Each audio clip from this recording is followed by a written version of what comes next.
2007 was a breaking point for Facebook. Yahoo was pushing hard with a massive buyout offer, and Mark Zuckerberg was under immense pressure from his board to sell the struggling platform and walk away. To figure out his next move, Zuckerberg turned to Apple founder Steve Jobs.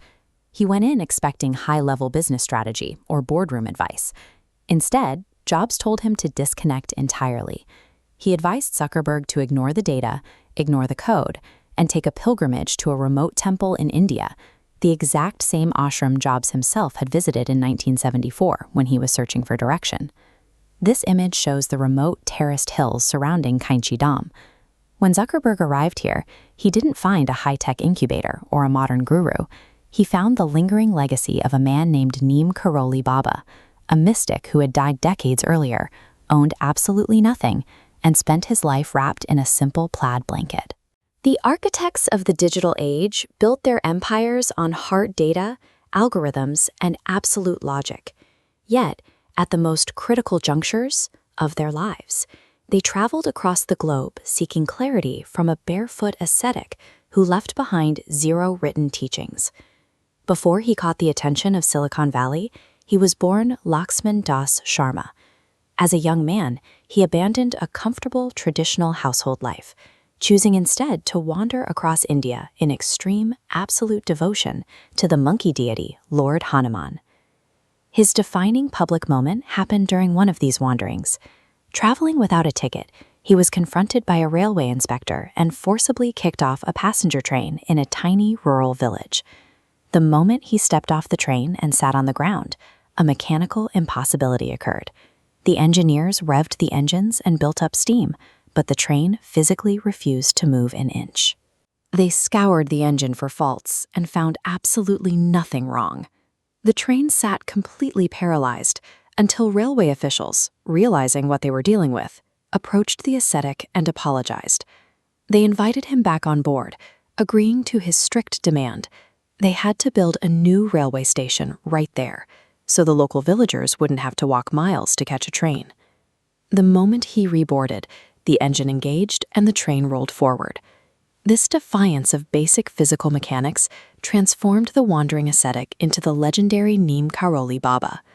To the public, it was proof that his physical presence could casually override the rigid laws of the modern world. Reports of him breaking the laws of physics didn't stop at mechanical anomalies. Thousands of testimonies describe his ability to manipulate space and time directly. In one famous case, a local barber was shaving the Baba, confiding in him that his son was missing and destitute in a distant city. Baba abruptly stood up, walking out with shaving soap still on his face.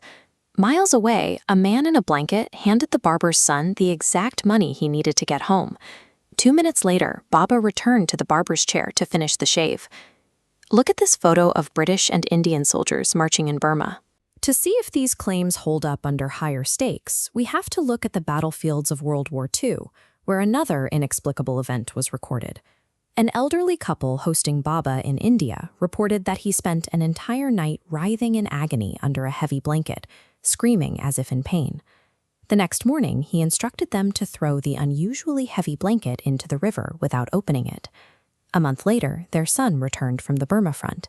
He reported that on that exact night, his unit was ambushed by Japanese forces. Despite standing directly in the line of fire, every single one of those bullets miraculously missed him. These testimonies are cited as recorded instances where a human mind exerted control over matter and distance. They depict a level of authority over the physical world that defies conventional models of cause and effect. His unique foresight even extended to matters of international geopolitics. In 1971, an anxious refugee approached him at a temple in Delhi.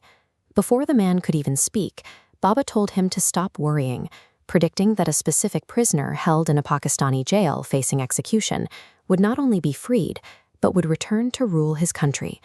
As seen in this photo of a celebrating crowd, that prisoner was Sheikh Mujibur Rahman. The refugee who approached him was his younger brother. Shortly after Baba's prediction, the war concluded, Rahman was released, and he became the first president of an independent Bangladesh. He performed these massive feats routinely, like accurately directing villagers to dig in a random hillside to unearth an ancient hidden cave where Kainchi Dham now sits. Yet he strictly refused to be treated as a deity. He spent decades aggressively rejecting the spotlight. He would physically pull his feet away if a devotee tried to bow, shouting that he was a mere messenger of Hanuman. Yet, the harder he pushed the world away, the more the world flocked to him, seeing in that refusal the very proof of the divinity he denied.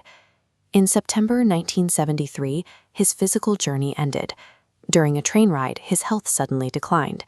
He was rushed to a hospital in Vrindavan, where he calmly pulled off his oxygen mask, requested a few drops of Ganga water, and peacefully passed away.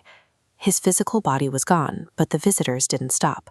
The spiritual energy and reported miracles at the ashram only intensified in his absence. Which brings us back to Silicon Valley. When Steve Jobs and Mark Zuckerberg arrived at that remote ashram decades apart, they didn't walk away with a spreadsheet or a business strategy. They found an unquantifiable energy that clarified their worldviews and gave them the focus to build the modern internet.